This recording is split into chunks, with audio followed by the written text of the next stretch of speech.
Hello everyone, I greet in the name of God Almighty. My name is Apostle Silas, and today we have a very interesting video to react to by the blogging Theology. And it says that why is there no historical criticism of the Quran as of that of the Bible? I believe that is going to be a very interesting probably analysis that he is going to make, and I guess that we are going to learn to why there is no historical criticism of the Quran as of that of the Bible. So if today happens to be the first time of you checking out my channel, don't forget to subscribe to my channel and follow me on my Facebook and Instagram. And if you have any video you want me to react to, don't forget to drop it at the comment section and I'm going to check it out. So guys, before we get on to the video, I'm a theologian and I make this video not to discredit anyone's religion. This is basically for educational purposes, and I believe that at the end of this video we all are going to learn from it. So let's get on to this video and check this out. Hello again, and in this episode I just want to explore a bit further the Bible and the Quran in terms of where they came from and questions of scholarship, critical scholarship, particularly when it's applied to the Bible and the Quran. And the first text I want to share with you is back to this one, Quran and the Secular Mind, A Philosophy of Islam by Shabir Akhtar, who, as I said before, was a lecturer in theology at Oxford. And the second book is this one called Reflections by Guy Eaton. This is the last book he wrote before he sadly passed away. And both passages I'm going to read complement each other. They are more or less saying the similar kind of thing, but with a different emphasis. Right? They're both of value. So Shabir Akhtar starts off looking at the origins of the Hebrew Bible and the Christian Bible, and then compares that with the Quran. And in a similar way, Guy Eaton makes an observation as well. So Shabir Akhtar says, unlike the scriptures of other extant historical religions, the Quran is contemporaneous with the faith it established. The Hebrew Bible and the Christian New Testament, for instance, came to acquire belatedly the status of scripture within their communities. Groups of churchmen, in the case of the Greek New Testament, canonized a set of writings well over 3 centuries after the events those books and letters allegedly record. Actually, for some books it was much later, but I'm not going to go there. The result is often seen, even by Christians and Jews, as a poorly edited anthology of religious literature. The Quran status is different.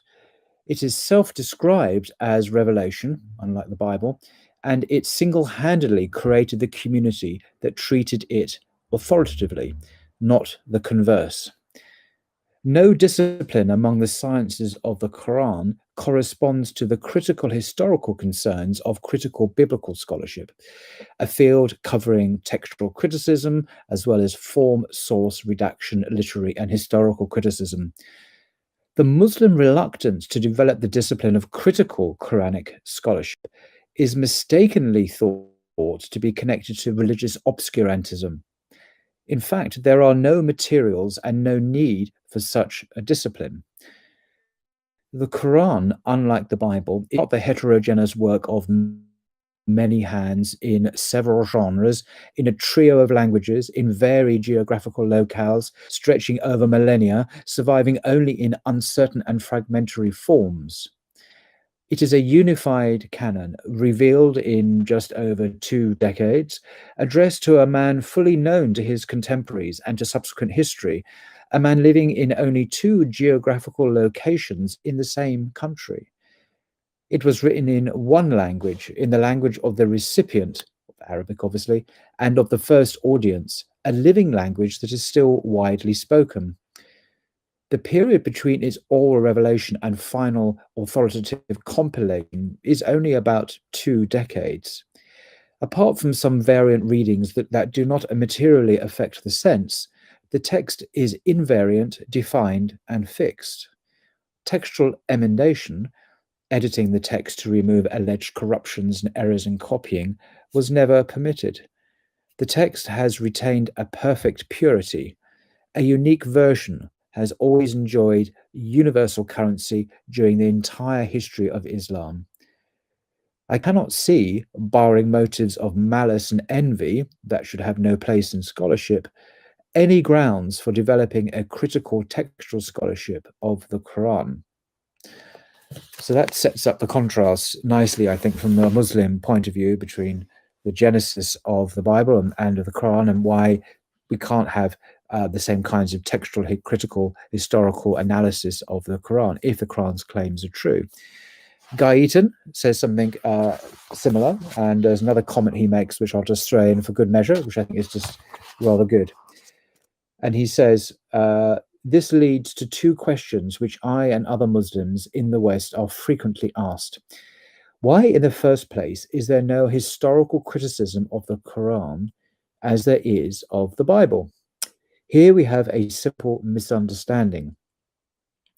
The Bible is made up of many different parts, compiled over many centuries. It is possible to cast doubt on one part without impugning the rest. But the Quran is a single revelation received by just one man. Either you accept it for what it claims to be, in which case you are a Muslim, or you reject this claim and so place yourself outside the fold of Islam. So basically, he's saying the similar things to Shabbat Akhtar. And then he goes on, and this is a different subject, but fascinating. Secondly, we are sometimes asked why we hesitate to adapt the Quran to the needs of our modern age. The book answers itself answers this question. There is no changing the words of God. The fact that it was sent down in the 7th century of the Christian era and not the 21st is irrelevant. You do not wear down a diamond by constant handling, and the passage of the centuries cannot erode the words of God. That, after all, is the whole point of a divine intervention in the affairs of this world. The act, the revelation, is located in time, but it is itself timeless, and Islamic theology always defines the essence of the Quran as uncreated, therefore eternal. This question is so important in relation to contemporary religious debate that I hope to return to it later in the talk. For the moment, suffice it to say that as Muslims, we ask not how the book can be adapted to our lives in the world of today, but how our daily lives can be adapted to the Quran. That is the real problem, says Guy. And this really gets to the heart of many of these debates over specific issues, whether it be sexual morality or how we deal with other religions and so on. The churches typically adapt their scriptures to the needs of today. So they will delete, ignore, overlook, or reinterpret passages so that it fits in comfortably with the Weltanschauung, the worldview and the spirit of the age, the zeitgeist, usually the Western zeitgeist. Whereas the Quran asks, in fact, states as it's the eternal word of God, the speech of God himself, it cannot be changed like that. There's either submission to the truth of God or one is in rebellion to it. But anyway, I just wanted to share those two passages with you. I think they're fascinating. Whether you believe them or not, they express a key insight into the Muslim worldview and how their religion works, if you like. And I think it's worth sharing for that reason. Thank you. That's a very interesting video on why the Quran has no historical criticism as compared to that of the Bible. One thing that I would like to state that could be one of the reasons to why the Bible is having a lot of historical criticism is that you will bear with me that the Bible, most of the part of it was written by historian, and then I could tell you that even if we are of same language, let's assume that me and you are of same language. Now I was asked to interpret something or to deliver something in my language. probably, maybe let's assume that two people are aware of what I'm about to deliver, but then at the course of it, at the course of the delivery, somebody could say that probably maybe how I'm supposed to interpret certain word, I did not interpret them the way they are supposed to be, right? So you could see that even within us, in a sense, people will begin to have so many issues with it. But then that's why you see, as for the Quran, since it was given by one person, and then probably he keep on, in a sense, reciting it, and then they prefer that let's just do this in a particular language. At that point in time, it makes it very easy for that very book or that very word to be preserved, unlike the Bible, in the sense that probably Jesus was maybe probably speaking Aramaic, right? Let's assume, let's talks about maybe some of the saying of Jesus Christ. He was speaking probably Aramaic or Hebrew, right?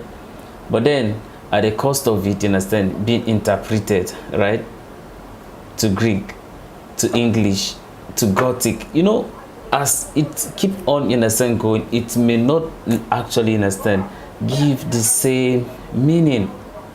You get the point? So that makes it like maybe probably somebody will say that, oh, maybe probably how it was interpreted, you understand, in Greek, maybe the Greek, while they were trying to translate it back to Hebrew, they made a mistake. So many things, you understand, will tend to happen, and that's why I see they tend not to tally. Nevertheless, whether those words, in a sense, tally or not, does not necessarily means that God did not send his word to his messengers. It does not change that fact.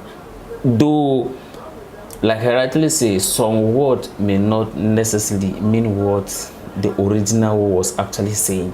That's just where the problem is. But nevertheless, God knows better, and that's the reason why I always says that it's better for us to pray to God for him to grant us that wisdom to be able to understand what he is saying in his word. And the only way that we can be able to accomplish that is when we begin to study the word of God. We keep on making research, we keep on praying to him, and then that's where he begins to reveal his word, in a sense, to us. Else otherwise, we will be here talking about this thing, arguing about these things, but what difference, you understand, does it make? You understand? Christianity happens to be the highest, you understand, should I say, religion based on the numbers, based on its population, right? So does it mean that we are all getting it wrong?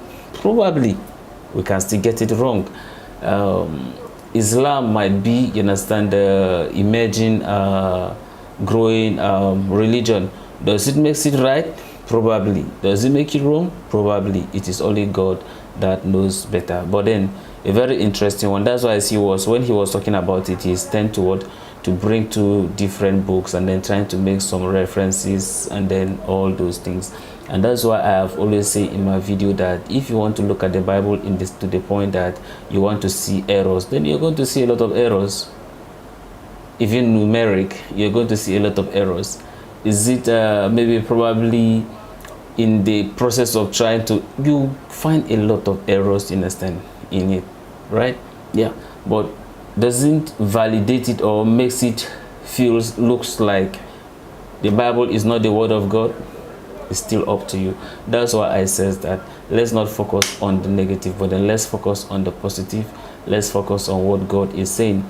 And if people says that the Quran is the word of God, which me, I believe that the Quran is the word of God. So what if I decide to use the Quran and then probably read it, and then maybe probably I am teaching and then making some references to it, then that is not supposed, understand, to be a problem. But then nevertheless, I know that a lot of you have thought an opinion, understand, concerning this very video, and I wanted to drop it at the comment section concerning some of the things that the blogging theology actually say, understand, in this video. Let me see your thought and opinion, and then also notify where you are commenting from. So this is the end of my video. If you like my reaction, you should like, share and subscribe, and if you have any video you want me to react to, don't forget to drop it at the comment section and I'm going to check it out. So guys, you remain blessed, and I'll see you in my next video.